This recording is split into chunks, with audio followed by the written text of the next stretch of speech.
വെറും 4 ഇൻഗ്രീഡിയൻസ് വെച്ച് വളരെ ഈസിയായി ഉണ്ടാക്കാവുന്ന വായിൽ വെള്ളം ഊറിക്കുന്ന തരത്തിലുള്ള ഒരു കാരമൽ പുഡിംഗ് ഉണ്ടാക്കിയാലോ? എന്നാ ഒട്ടും വൈകിക്കേണ്ട, വേഗം നമുക്ക് റെസിപ്പിയിലേക്ക് പോകാം. So hi guys, this is Radhika and welcome back to my channel. ആദ്യം ഒരു തവയിലേക്ക് 3 ടേബിൾ സ്പൂൺ പഞ്ചസാര നമുക്ക് ആഡ് ചെയ്യാം. ഇനി ഇത് കാരമലൈസ് ചെയ്തെടുക്കുകയാണ് വേണ്ടത്. ഇപ്പോൾ പഞ്ചസാര മെൽറ്റ് ആവാൻ തുടങ്ങിയിട്ടുണ്ട്.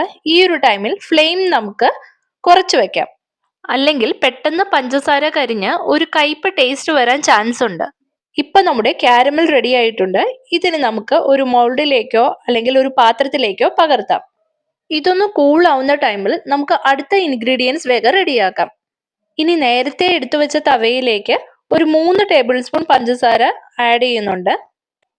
ഇങ്ങനെ ചെയ്യുമ്പോഴുണ്ടല്ലോ, ഒരു കളറിങ്ങും ചേർക്കാതെ തന്നെ നമുക്ക് ആ പുഡിങ്ങിന്റെ നാച്ചുറൽ കളർ കിട്ടുന്നതാണ്. പഞ്ചസാര മുഴുവൻ നന്നായി മെൽറ്റ് ആയി വന്നിട്ടുണ്ട്. ഇനി ഇതിലേക്ക് നമ്മുടെ സെക്കൻഡ് ഇൻഗ്രീഡിയന്റ് ആയ 1 ഗ്ലാസ് മിൽക്ക് നമുക്ക് ആഡ് ചെയ്യാം. ഞാനിവിടെ നല്ല തിളച്ച പാലാണ് ഉപയോഗിച്ചത്.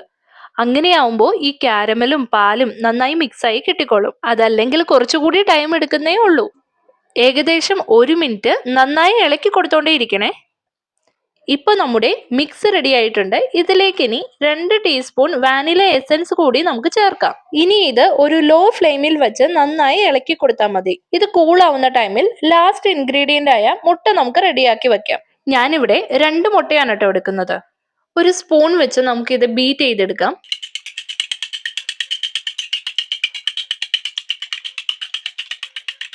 ഇപ്പോൾ ഇത് നന്നായി ബീറ്റ് ആയി വന്നിട്ടുണ്ട്. ഇതിലേക്ക് നമുക്കിനി നേരത്തെ മാറ്റി വെച്ച കാരമൽ മിൽക്ക് മിക്സ് ആഡ് ചെയ്യാം. മുട്ട ബീറ്റ് ചെയ്തെടുത്ത അത്രയും ടൈം ആയിട്ടുള്ളൂ ഇത് കൂളാക്കാൻ വെച്ചിട്ട്. അതുകൊണ്ട് തന്നെ അത്യാവശ്യം ചൂടുണ്ട് ഈ ഒരു മിൽക്ക് കാരമൽ മിക്സിന്. അപ്പോൾ ഈ ഒരു സ്റ്റേജിൽ നമ്മൾ നന്നായി മിക്സ് ചെയ്ത് കൊടുത്തില്ലെങ്കിൽ മുട്ട ചെറുതായി കട്ട പിടിക്കാൻ ചാൻസ് ഉണ്ട്. ഇതിന് നമുക്ക് നേരത്തെ സെറ്റ് ആവാൻ വെച്ച കാരമൽ ലെയർ ഉണ്ടല്ലോ, അതിന് മുകളിലേക്ക് ഒഴിച്ചു കൊടുക്കാം. പുഡിങ്ങിന് വേണ്ട മിക്സ് ഇപ്പോൾ റെഡി ആയിട്ടുണ്ട്. ഇതിനി സ്റ്റീം ചെയ്തെടുത്താൽ മതി.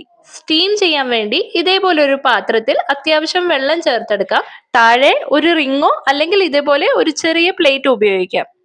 ഇനി ഇത് നന്നായി കവർ ചെയ്ത് ഏകദേശം ഒരു 10 മിനിറ്റ് നന്നായി സ്റ്റീം ചെയ്തെടുക്കാം.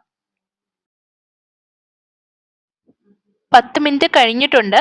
നമുക്കിത് തുറന്നു നോക്കാം. പുഡിങ് ഇപ്പോൾ റെഡി ആയിട്ടുണ്ട്. ഇതിന് നന്നായി തണുത്ത ശേഷം നമുക്ക് സെർവ് ചെയ്യാം.